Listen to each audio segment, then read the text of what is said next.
Tako sta brežiški župan in direktor družbe Nik Investicije položila temeljni kamen za gradnjo novih stanovanj. Vsa stanovanja bodo ogrevana za toplotno črpalko, ravno tako v vseh stanovanjih bo izvedeno talno ogrevanje. Vse bomo prezračevali z lokalno rekuperacijo. Tudi bo narejena priprava za hlajenje. Z gradnjo novega objekta bodo začeli v septembru, po terminskem načrtu pa bi trajala do konca leta 2023. Naši projektanti so Sava Projekt, gradbinec podjetje Saramati. Za prodajo bo pa skrbela agencija Realia.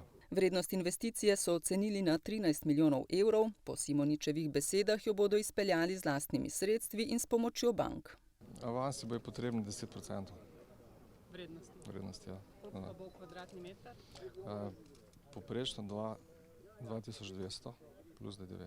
Po besedah brežiškega župana Ivana Molana se v občini kažejo potrebe po dodatnih stanovanjih.